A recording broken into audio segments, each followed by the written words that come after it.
नमस्ते दोस्तों, प्यारे बच्चों, कैसे हैं आप सभी। आपका खाना हुआ? ठीक है, घर पर सभी कुशल होंगे। आशा करता हूं आप सभी स्वस्थ होंगे। चलिए, आज की इस कक्षा में एक नया पाठ के साथ आपके सामने हाजिर हूं। सबसे पहले मेरा बचपन जो है दोस्तों, उनकी आत्मकथा का एक अंश है जो आपकी किताब में है।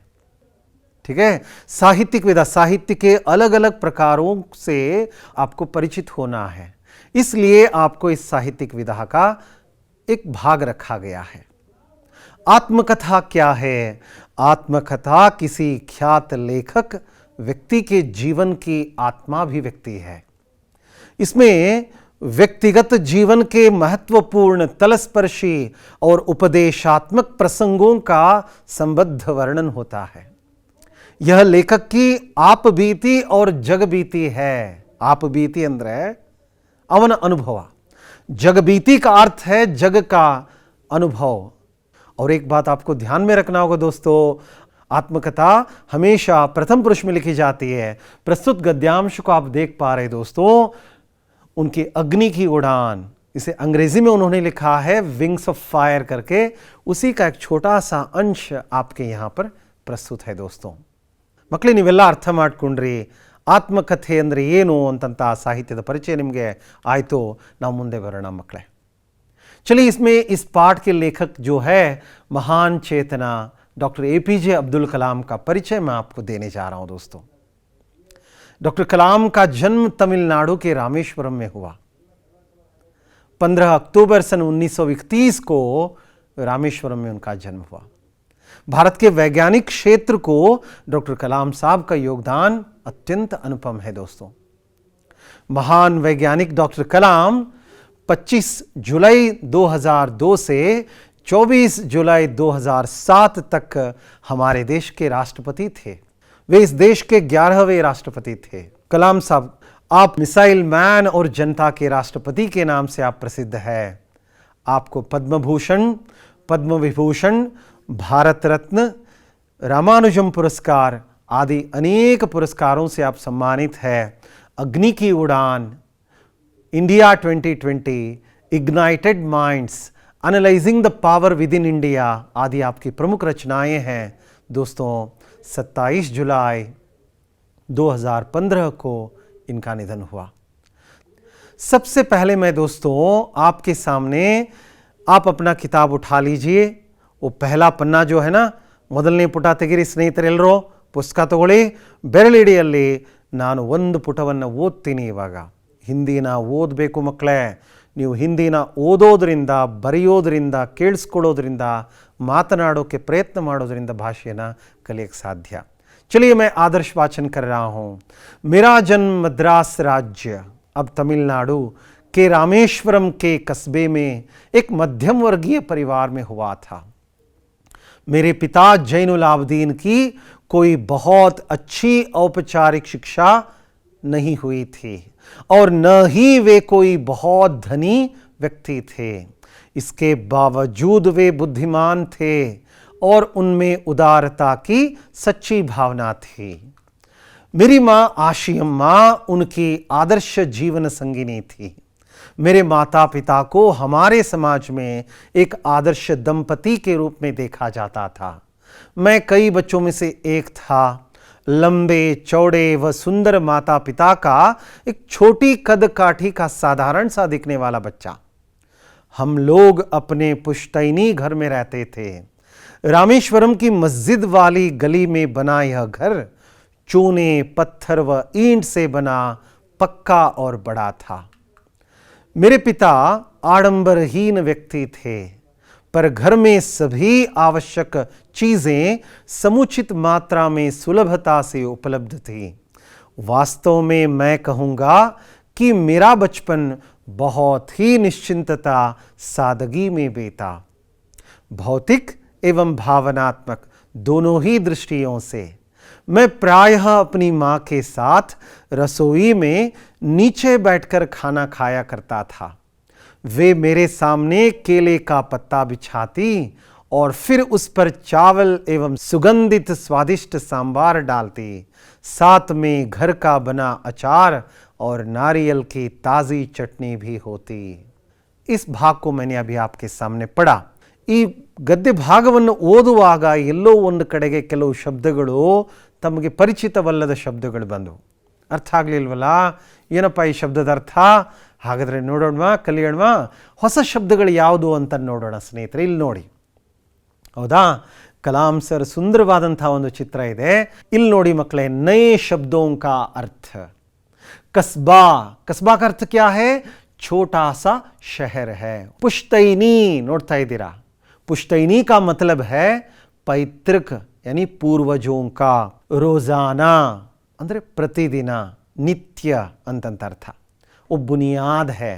बुनियाद ಅಂತಂದರೆ ನೀವ್. ಬುನಿಯಾದ್ का मतलब है ನೀವ್, ಆಧಾರ, ಪಾಯ, ತಳಹದಿ ಅಂತಿರಲ್ಲ ಅದು.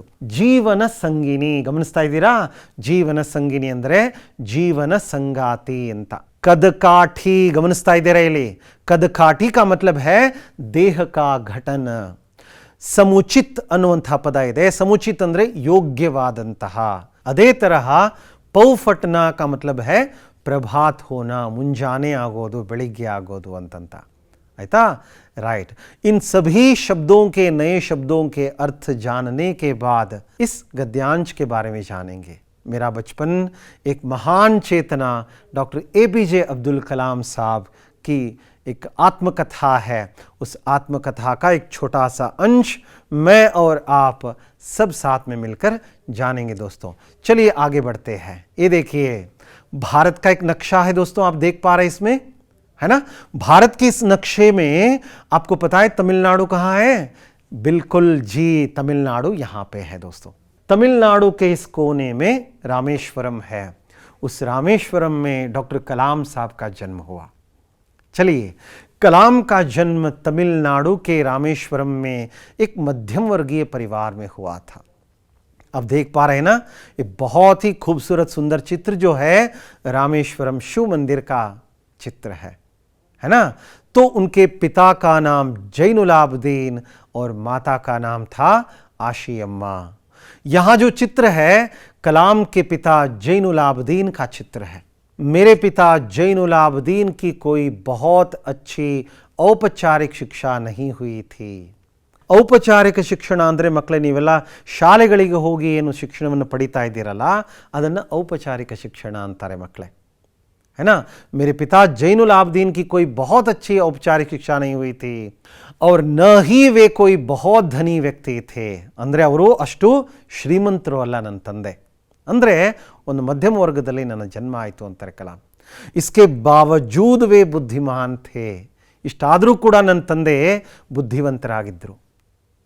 उनमें उदारता की सच्ची भावना थी अंತಾರೆ. ಬಹಳ ಉದಾರ ಸ್ವಭಾವದವರಾಗಿದ್ದರು.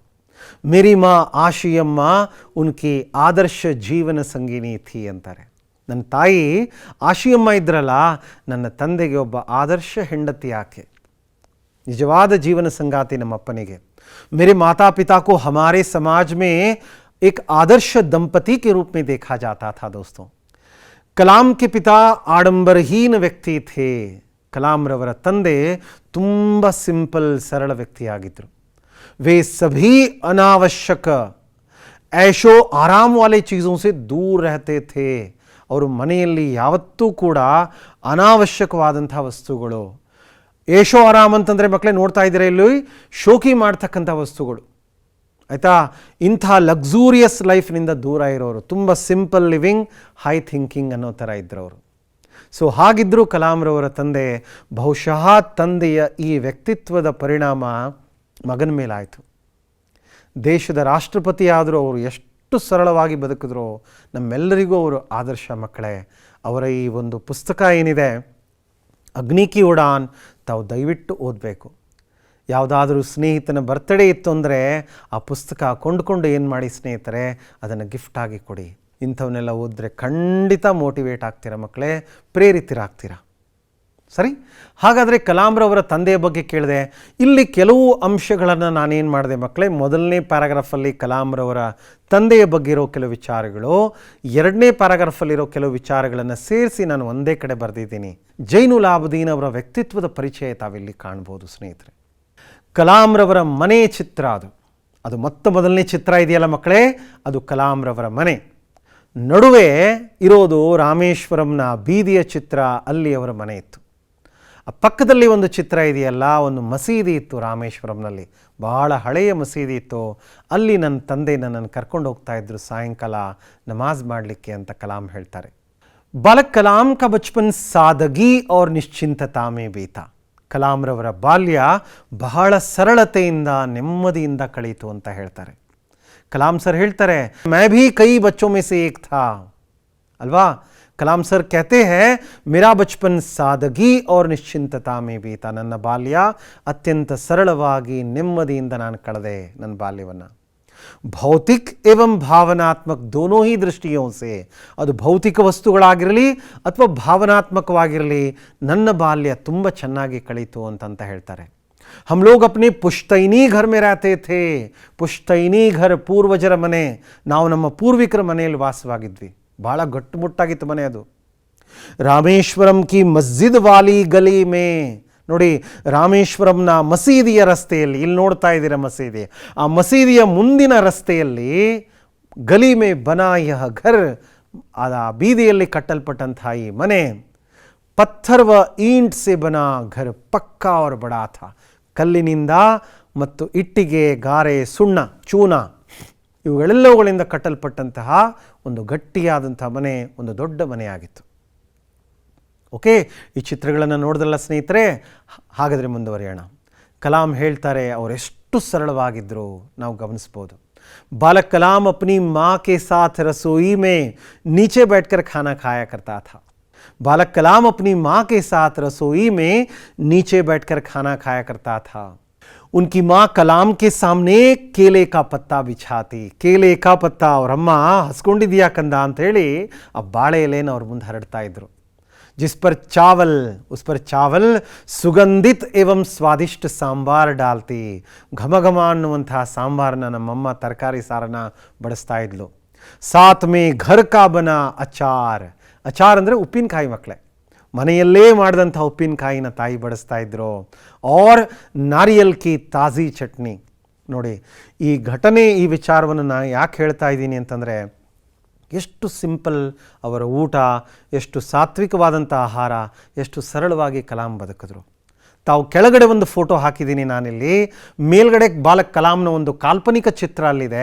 ಕೆಳಗಡೆ ಕಲಾಂ ಸಾಹೇಬರು ರಾಷ್ಟ್ರಪತಿಯಾಗಿದ್ದಾಗ ಕಾರ್ಯಕ್ರಮದಲ್ಲಿ ಶಾಲೆಯ ಮಕ್ಕಳ ಜೊತೆಗೆ ಅವರು ನೆಲದ ಮೇಲೆ ಕುಳಿತುಕೊಂಡು ಬಾಳೆ ಎಲೆಯಲ್ಲಿ ಊಟ ಮಾಡ್ತಾ ಇದ್ದಾರೆ. ಎಷ್ಟು ಸರಳ ವ್ಯಕ್ತಿತ್ವ ಮಕ್ಕಳೇ. ನಾವು ಕಲಿಯೋದು ಅವರ ವ್ಯಕ್ತಿತ್ವದಿಂದ ತುಂಬ ಇದೆ.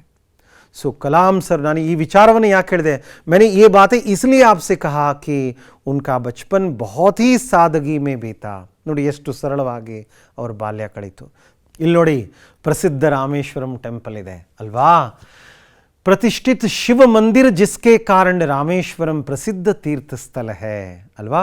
ಅದೊಂದು ತೀರ್ಥ ಕ್ಷೇತ್ರ. ಆ ರಾಮೇಶ್ವರನ ದರ್ಶನಕ್ಕೋಸ್ಕರನೇ ದೇಶದಿಂದ ವಿದೇಶದಿಂದ ತೀರ್ಥಯಾತ್ರಿಗಳು ಬರ್ತಾರೆ ನೋಡಲಿಕ್ಕೆ. हाँ, का हमारे घर से 10 मिनट का पैदल रास्ता था. कलाम सर ಹೇಳ್ತಾರೆ 10 ನಿಮಿಷ ನಮ್ಮ ಮನೆಯಿಂದ ವಾಕ್ ಹೊರಟ್ರೆ ರಾಮೇಶ್ವರಂ ದೇವಸ್ಥಾನ ಕಾಣಿಸೋದು ಅಂತ ಹೇಳ್ತಾರೆ. तो आपको पूछा जाएगा एक प्रश्न, रामेश्वरम किस कारण प्रसिद्ध है दोस्तों? तो आपको कहना होगा रामेश्वरम शिव मंदिर के कारण प्रसिद्ध है सर. सही बात है, वेरी गुड. आगे बढ़ते देखिए, जिस इलाके में हम रहते थे, ನಾವು ಯಾವ ಏರಿಯಾದಲ್ಲಿದ್ವಲ್ಲ ಮಕ್ಕಳೇ, ವಹ ಮುಸ್ಲಿಂ ಬಹುಲ್ ಥಾ. ಅಲ್ಲಿ ಮುಸ್ಲಿಮರು ಹೆಚ್ಚಿನ ಸಂಖ್ಯೆಯಲ್ಲಿದ್ದರು. ಲೇಕಿನ್ ವಹಾ ಕುಚ್ ಹಿಂದೂ ಪರಿವಾರ ಭೀ ಥೇ. ಅಲ್ಲಿ ಕೆಲವು ಹಿಂದೂ ಕುಟುಂಬಗಳು ಇದ್ವು. ಜೋ ಅಪ್ನೆ ಮುಸಲ್ಮಾನ್ ಪಡೋಸಿಯೋ ಕೆ ಸಾಥ್ ಮಿಲ್ ಜುಲ್ ಕರ್ ರಹತೆ ಥೇ. ಅಕ್ಕಪಕ್ಕದ ಹಿಂದೂಗಳು ಮತ್ತು ಮುಸಲ್ಮಾನರು ಅತ್ಯಂತ ಪ್ರೀತಿಯಿಂದ ಒಂದಾಗಿ ಇರ್ತಾ ಇದ್ರು. ಇದು ಧಾರ್ಮಿಕ ಏಕತೆ ಎನ್ನ ತಾವು ಕಾಣ್ಬೋದು.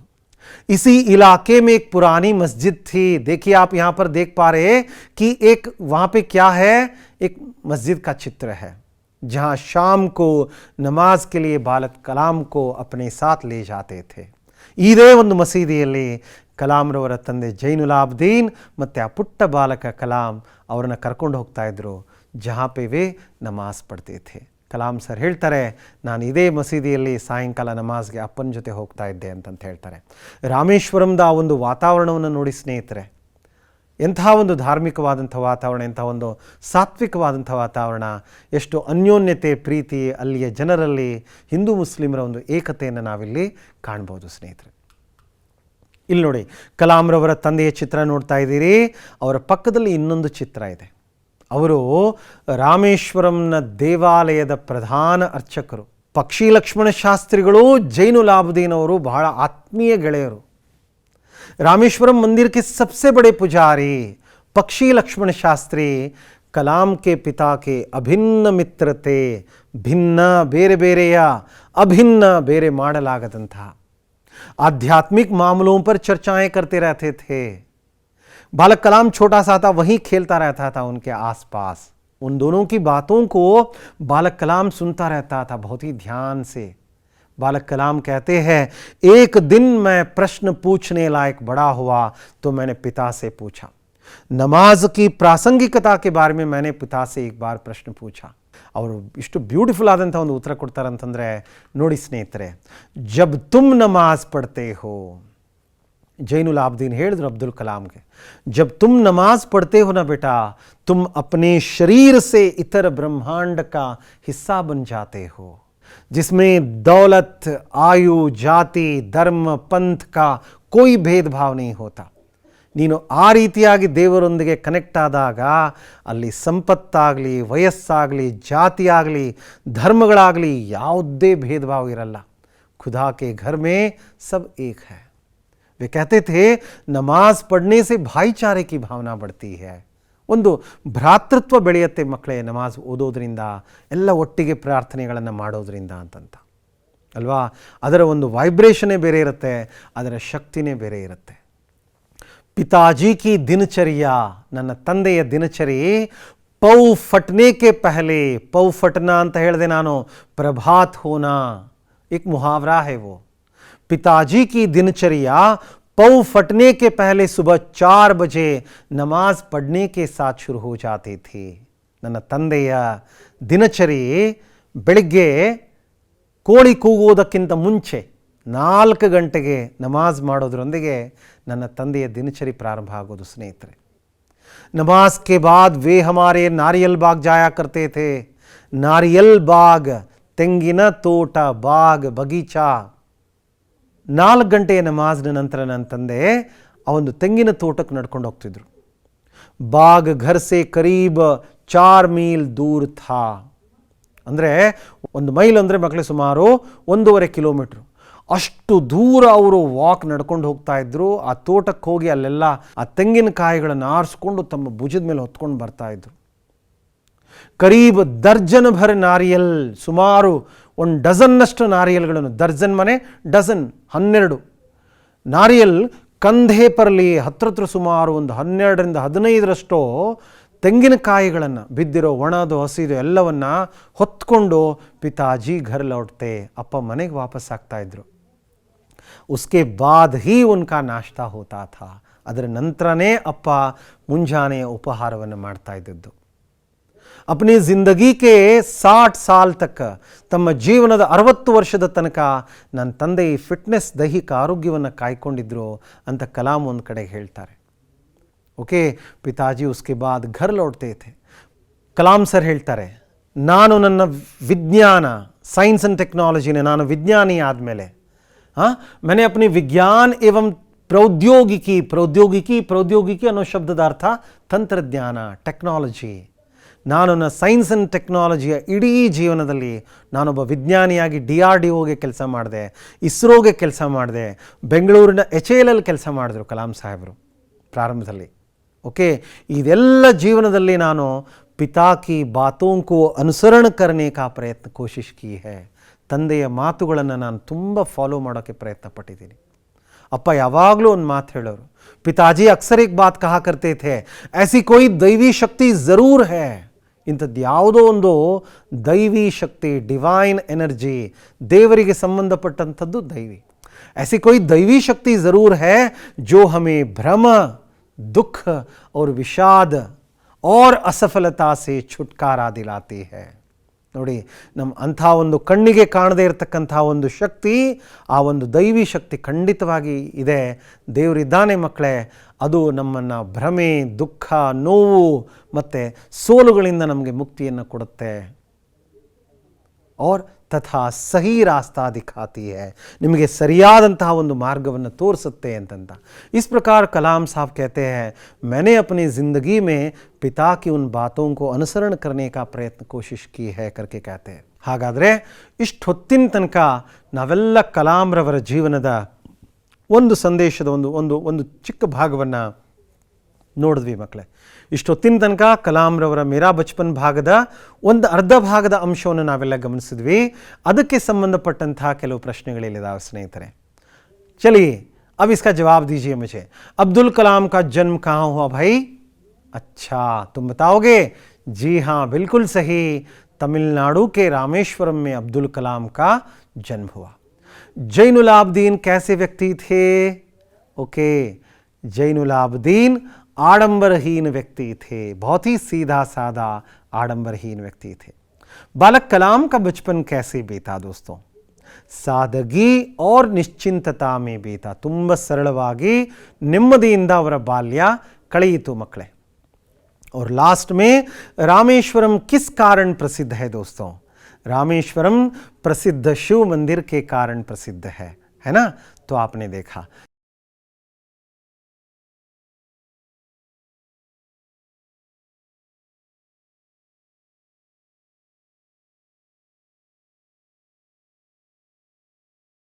चलिए आगे बढ़ते हैं.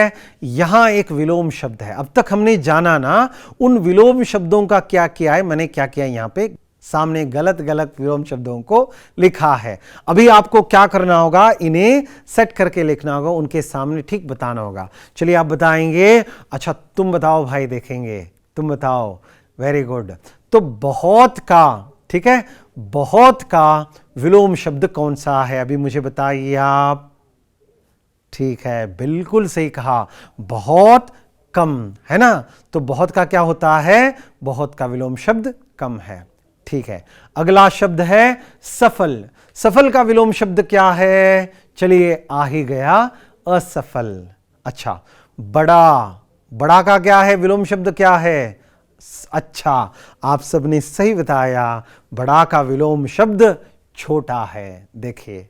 और चौथा अच्छा. अच्छा का विलोम शब्द क्या है? अच्छा, बचे हुए दो विचारों में आपको इनमें ये करना है. अच्छा का विलोम शब्द है बुरा. बिल्कुल सही. इसके बाद अपना. अपना अंदर नम्मवरो अल्वा, उसका विलोम शब्द क्या है? आपके पास कोई चारा नहीं है, यहीं पे आपने देखा होगा, पराया, है ना? अपना का विलोम शब्द पराया है. तो आपने इस भाषा अभ्यास में कुछ विलोम शब्दों के बारे में जानकारी हासिल की.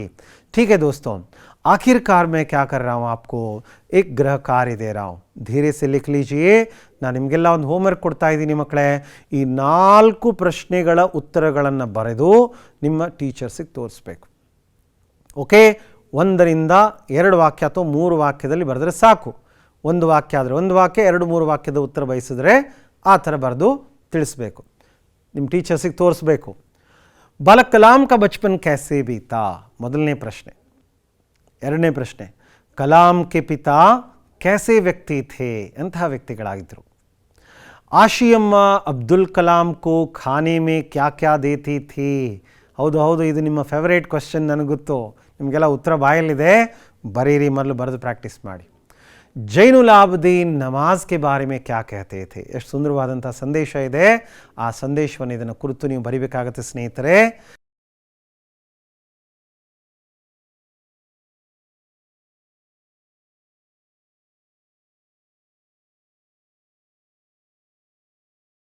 ಈ ಒಂದು ಹೋಮ್ವರ್ಕ್ ಇದೆ. ಈ ಹೋಮ್ವರ್ಕನ್ನು ನೀವು ಮಾಡಬೇಕು. ಲಾಸ್ಟಲ್ಲಿ ಕಲಾಂ ಸಾಹೇಬರು ಕೊಟ್ಟಂಥ ಒಂದು ಸುಂದರವಾದಂಥ ಸಂದೇಶವನ್ನು ತಮಗೆ ಹೇಳ್ತಾ ಈ ತರಗತಿಯನ್ನು ಎಂಡ್ ಮಾಡ್ತಾ ಇದ್ದೇನೆ. कलाम साहब अक्सर कहते थे, हर सुबह 5 बातें अपने आप से बोलो. ಪ್ರತಿದಿನ ಈ 5 ಸಂಗತಿಗಳನ್ನು ನಿಮಗೆ ನೀವು ಹೇಳ್ಕೊಳ್ಬೇಕು, ನಿಮಗೆ ನೀವೇ ಹೇಳ್ಕೊಳ್ಬೇಕು. ಮೈ ಸಬ್ಸೆ ಅಚ್ಚಾ ಹೂँ, ನಾನು ಎಲ್ಲರಿಗಿಂತ ಚೆನ್ನಾಗಿದ್ದೀನಿ, ನಾನು ಎಲ್ಲರಿಗಿಂತ ಉತ್ತಮ ಅಂತ ನೀವು ಹೇಳ್ಕೊಳ್ಬೇಕು. ಹಾಗೆ मैं यह कर सकता हूँ ಯಾವುದೇ ಒಂದು ಕಾರ್ಯ ನೀವು ಎತ್ಕೊಂಡಾಗ ಧೃತಿಗೆಡಬಾರ್ದು. ನಾನು ಇದನ್ನು ಮಾಡೇ ಮಾಡ್ತೀನಿ. ಭಗವಾನ್ ಹಮೇಶಾ ಮೇರೆ ಸಾಥ್ ಹೈ. ದೇವರು ಯಾವತ್ತೂ ನನ್ನ ಜೊತೆಗಿರ್ತಾನೆ. ಮೈ ಏಕ್ ವಿಜೇತ ಹೂँ, ನಾನೊಬ್ಬ ಜಯಶಾಲಿ, ನಾನು ಯಾವಾಗಲೂ ಗೆಲ್ಲುವವನು ಅಂತಂತ ನಿಮಗೆ ನೀವು ಅನ್ಕೋಬೇಕು. और आज का दिन मेरा दिन है, ಇಂದಿನ ದಿನ ನನ್ನ ದಿನ ಅಂತಂತ ಕಲಾಂ ಸಾಹೇಬರ ಈ ಎಲ್ಲ ಸಂದೇಶವನ್ನು ಕಲಾಂ ಸರ್, ನೀವು ನಂಬಲ್ಲ ಮಕ್ಕಳೇ, ಕಲಾಂ साहब अपने राष्ट्रपति के जीवन काल में, अपने जीवन काल में लगभग 1,30,00,000 बच्चों से वे मिल चुके हैं, अपने विचारों को बांट चुके हैं, अपने दिव्य संदेश दे चुके हैं, आज भी दे रहे हैं कलाम साहब. ತಾವು ರಾಷ್ಟ್ರಪತಿಯಾಗಿದ್ದಾಗ ಸುಮಾರು 1,30,30,00,000 ಮಕ್ಕಳನ್ನು ಅವರು ಭೇಟಿಯಾದರಂತೆ. ಮಕ್ಕಳೇ ಸ್ಕೂಲ್ಗಳಲ್ಲಿ ಕಾಲೇಜ್ಗಳಲ್ಲಿ ಅವರಿಗೆ ತುಂಬ ಇಷ್ಟ, ನಿಮ್ಮಂಥ ಮಕ್ಕಳನ್ನು ಭೇಟಿಯಾಗೋದು ತುಂಬ ಇಷ್ಟ. ನಿಮ್ಮ ಅಣ್ಣಂದರು ಅಕ್ಕಂದರು ಭಾಳ ಭಾಗ್ಯಶಾಲಿಗಳಿದ್ದಾರೆ. ಅವರಲ್ಲಿ ಕೆಲವರು ಕಲಾಂ ಸರ್ನ ಕೇಳಿದ್ದಾರೆ, ನೋಡಿದ್ದಾರೆ, ಮಾತನಾಡಿಸಿದ್ದಾರೆ. ಅಂತಹ ಕೆಲವು ವಿಡಿಯೋ ಚಿತ್ರಗಳನ್ನು ನಾನು ಮುಂದಿನ ಪಾಠದಲ್ಲಿ ಮತ್ತೆ ನಿಮಗೆ ತೋರಿಸ್ತೀನಿ. ಅವರ ದಿವ್ಯ ಸಂದೇಶದೊಂದಿಗೆ ಅವರ ಈ ಬದುಕಿನ ಒಂದು ಮುಂದಿನ ಪಾಠವನ್ನು, ಮುಂದಿನ ಕಥೆಯನ್ನು, ವಿಚಾರವನ್ನು ಏನಿದೆ ಅದನ್ನು ತಿಳ್ಕೊಳ್ಳೋಣ. ಈ ರೀತಿ ಹೇಳ್ತಾ ಶೇಷ್ ಕಥನ್ ಜೋ ಹೈ वो अगली कक्षा में होगा. अध्यायದ ಉಳಿದ ಭಾಗ ಮುಂದಿನ ತರಗತಿಯಲ್ಲಿ ಮಕ್ಕಳೇ. तो मुझे इजाज़त दीजिए. अब तक आपने सुना, ज़रूर आपने पसंद किया होगा, ನಿಮಗೆಲ್ಲರಿಗೂ ಇಷ್ಟವಾಗಿರಬೇಕು. तो मुझे इजाज़त दीजिए. बहुत बहुत धन्यवाद. नमस्ते.